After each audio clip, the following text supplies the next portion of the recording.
Savoir et comprendre les plus récentes nouvelles qui nous touchent. Bon, autre journée dans le rouge, visiblement, à venir du côté de la bourse. Tu sais qu'en fin de semaine, M. Trump jouait au golf. Pendant que le feu est pris. Participait à un tournoi. Mais même golf. Fox News, samedi soir, Fox News, dans ses nouvelles du sport, couvrait le tournoi senior de Trump comme une nouvelle du sport, parce que semble-t-il que dans la journée de samedi, c'était classé là, pour jouer dimanche dans les meilleurs. Pis... mais alors que pendant que nos placements sont en train de tous s'effondrer, on veut-tu savoir combien il a fait le Donald dans sa ronde de golf? C'est sûr que c'est bien important. CNN a refait un montage, parce que quand Obama était au pouvoir, puis Trump se présentait, Trump attaquait Obama sur le golf, là, qui jouait au golf, et il avait même promis, moi, si je suis élu président, vous pouvez être certain que j'aurai pas le temps de jouer au golf, je vais travailler pour vous. Peut-être qu'on aimerait qu'il joue plus au golf. Ouais, finalement, peut-être. Parce que dans Air Force One, qui le ramenait hier à Washington, il a continué d'ignorer les signaux d'alerte là, que lui envoient les marchés boursiers à grands cris là, depuis qu'il a annoncé ces fameux tarifs, là, ces tarifs réciproques, en disant que Trump a déclaré que les États-Unis seront le pays le plus dominant économique au monde, que nous allons engranger plus de 1 000 milliards de dollars prochainement grâce aux droits de douane qu'il a instaurés. Il s'en est vanté. Et quant à l'avenir des marchés, disait-il, je peux pas vous le dire, mais je peux vous assurer que notre pays est considérablement renforcé et ce sera un pays unique au monde. Pour être unique au monde, c'est vrai qu'il est unique au monde, mais quand on regarde la débarque là, de vendredi, le Dow Jones a reculé de 5,5 %. Ça, c'est uniquement vendredi, là, ajouté toutes les pertes de la semaine. Jeudi, vendredi sont 2 journées comparables à la COVID. Oui. Puis là, aujourd'hui, ça va être pire. Aujourd'hui, ça va être pire. On risque d'avoir une débâcle boursière créée par un seul homme, pire que la pandémie. C'est assez incroyable, hein? S&P 500, là, vendredi, presque moins 6. Le Nasdaq aussi, presque moins 6, alors que le TSX à Toronto, moins 4,69. Quand on regarde les transactions d'avant ouverture de marché aujourd'hui, là, la journée s'annonce pire que celle de vendredi. C'est dans le rouge, mais dans le rouge foncé pour les principaux indices. Et c'est toujours bon aussi de voir la tendance dans les marchés asiatiques et les marchés européens. Hong Kong a clôturé en baisse à près de 13 %, Tokyo presque moins 8 %, moins 7 % pour Shanghai, des chutes qui oscillent entre moins 5 et moins 6 % en Europe.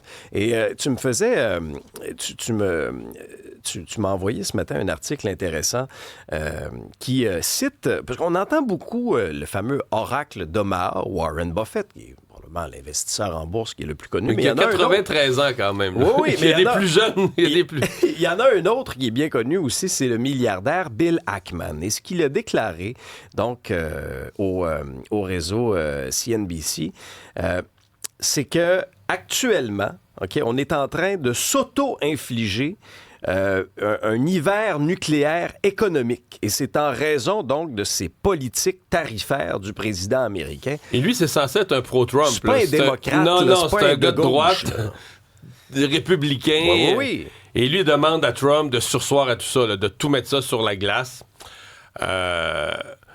Moi, je vais dire, je pense que il y a une petite porte de sortie pour Donald Trump.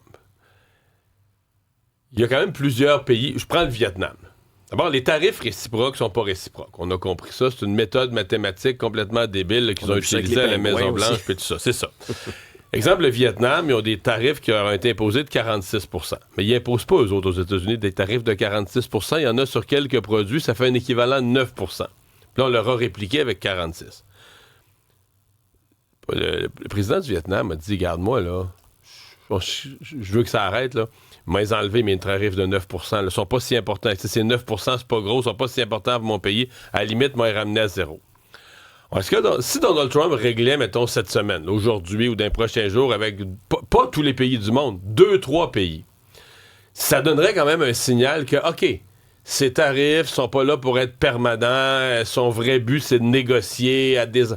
Et le marché puis l'économie mondiale présumerait que sur une période de quelques mois, tout ça va reprendre son cours normal. Mais pour l'instant, parce que dans tout ce que tu nous as nommé, tu n'as pas nommé le cours du pétrole. Puis évidemment, on peut se réjouir. Quand le baril de pétrole, là, il est baissé sous les 60 $, on peut se réjouir, il va nous coûter moins cher à la pompe. Mais je veux dire, vous pouvez vous réjouir de ça. Mais ce qu'il faut comprendre, c'est quand le baril de pétrole s'effondre, là, perd 5 piastres par jour de 71 à 66 à 60, en bas de 60, c'est parce que c'est une récession mondiale qui est prévue. C'est juste ça, là. C'est parce que les marchés prévoient qu'une récession mondiale est inévitable. C'est ça le portrait à l'heure actuelle. Alors, est-ce que Donald Trump va vouloir aujourd'hui poser quelques gestes pour calmer le jeu? Et un de ces gestes-là serait de s'entendre avec une couple de pays, peut-être pas des si gros que ça, peut-être pas, mais donner le signal que le but, c'est de s'entendre. Ouais. Parce que le téléphone n'arrête pas de sonner, ça a l'air. Il y aurait une cinquantaine de pays qui auraient contacté l'administration Trump pour essayer de négocier. Là. Ouais. Mais il y en a déjà révisé vendredi, là, comme Saint-Pierre-et-Miquelon. Mais l'histoire de Saint-Pierre-et-Miquelon était à se rouler à terre, là. Saint-Pierre-et-Miquelon avait une balance que, d'abord, c'est pas vraiment un pays, c'est un territoire, un département lié à la France, là, tu sais, mais avec une certaine autonomie fiscale. Alors, eux ont été frappés de tarifs de 50 %. Mais tu te dis, est-ce qu'eux imposent aux États-Unis des tarifs de 50 %? Non, la réponse, c'est 0 % 0, il y en a qui disent 1 % touche sur quelque chose, mais essentiellement, ils n'imposent pas de tarifs. Une balance commerciale négative. C'est ça. La formule de calcul étant non pas réciproque, mais sur une balance commerciale. Mais la balance commerciale, ce qu'on explique, c'est que de 2014 à 2023, elle était assez neutre. C'est-à-dire qu'ils achetaient peu des États-Unis. Les États-Unis achetaient peu de Saint-Pierre-et-Miquelon. Il y avait petits échanges, puis balance commerciale à peu près à 0. Mais en 2024, il y a des gros acheteurs de poissons et de fruits de mer des États-Unis qui ont acheté, parce que écoute, il n'y a pas beaucoup d'industrie, c'est des pêcheurs, là, tu sais. Fait qu'ils ont acheté beaucoup de poissons, beaucoup de produits de la mer de Saint-Pierre-et-Miquelon, qui fait que pour l'année de référence que Trump a utilisée, il y a une balance commerciale très défavorable, là. Fait que là, les États-Unis les ont frappés à tour de bras. Mais là, semble-t-il que, ils ont annoncé ça mercredi, que jeudi, quelqu'un de Saint-Pierre-et-Miquelon ou de la France a dit « Mais ça n'a pas de bon sens ». Ils s'en sont rendus compte, puis ils ont ramené de 50 à 10 %. Donc, à la question, est-ce qu'il y a de l'improvisation? Est-ce que c'est du gros n'importe quoi? On a l'impression que parce que ça vient de la Maison-Blanche, c'est sérieux, c'est documenté, c'est bien fait. Mais dans le cas de Saint-Pierre-et-Miquelon, ils l'ont révisé de 50 à 10 % dans une journée. C'est-à-dire qu'après avoir présenté ces gros tableaux puis tout ça, là, c'était déjà plus vrai le surlendemain. Là, c'est loufoque. Bon, il y a eu des manifestations aux États-Unis et ici là, contre Trump. Tu as raison, aux États-Unis, également là, un peu plus près de chez nous, notamment à Halifax, sans oublier, bien sûr, Montréal. Il y a plusieurs personnes, des centaines de personnes qui se sont massées au parc du Mont-Royal en guise de solidarité contre les remarques répétées à l'encontre de la souveraineté canadienne. Aussi, plusieurs orateurs qui ont pris la parole, ont mis en garde la population contre les dangers que représente l'administration Trump pour la liberté d'expression, pour l'intégrité démocratique également. On vous fait entendre un petit montage d'un citoyen engagé notamment, mais suivi de l'ancienne ministre Louise Baudouin, Rouba Gazal, co-porte-parole de Québec solidaire, et Alain Saunier, qu'on a bien connu dans les médias, qui était l'organisateur de l'événement. Je pense que c'est important de commencer à dire qu'on est différent et qu'on veut rester. On ne peut pas laisser sans réponse les menaces et l'intimidation de Donald Trump. C'est important de voir les gens comme ça mobilisés contre toutes les folies que fait Donald Trump. Il y a une inquiétude immense. On est très contents. C'était la meilleure chose qu'on ne peut pas avoir, c'est que solidairement, tout le monde est là. Quand vous avez voulu organiser ça aujourd'hui, est-ce que vous attendiez une réponse aussi forte que ça? Honnêtement, non. Honnêtement, je pensais pas. Ben, je sais pas, par exemple, est-ce que... Moi, je pense que la vraie pression, il va falloir qu'elle vienne de l'interne. Il va falloir qu'elle vienne des États-Unis. Mais j'ai hâte de voir des sondages de satisfaction, parce que ce qu'on voit quand même, c'est que beaucoup des agriculteurs, des retraités qui voient leur fonds de retraite fondre comme neige au soleil, des gens qui étaient des supporters de Trump, là, est-ce qu'il y en a qui vont le lâcher ou est-ce qu'ils vont garder la foi? On a souvent comparé son mouvement à une espèce de secte là, où les gens, peu importe ce qu'il fait, ne changent pas d'idée. Mais j'ai hâte de voir. Mark Carney qui a parlé à nouveau avec le premier ministre britannique. Oui, Keir Starmer, au cours des dernières heures, ils ont fait part de leur volonté réciproque à renforcer les relations commerciales entre les deux pays.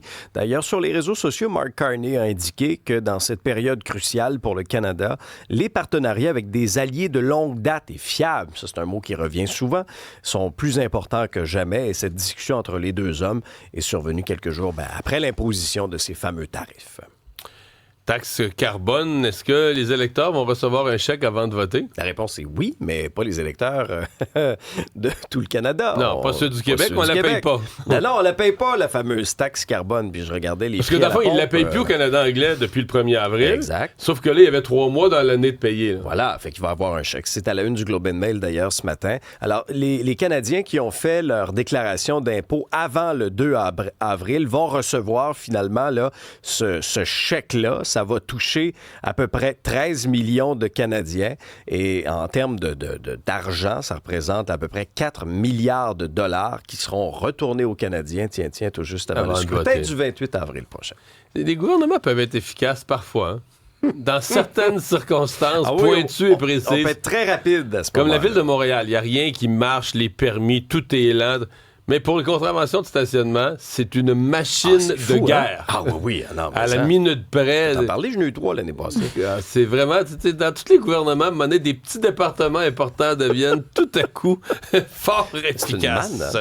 Résumé des promesses des partis durant la fin de semaine. Oui, si vous avez manqué un peu là, ce qui s'est dit, Pierre Poilievre, chez les conservateurs, a présenté un plan pour lutter contre la dépendance aux drogues. Donc, veut financer le rétablissement de 50 000 toxicomanes, veut bannir les sites d'injection à 500 mètres des écoles et des garderies. Ça, on a eu quelques problèmes à Montréal avec ça, entre autres.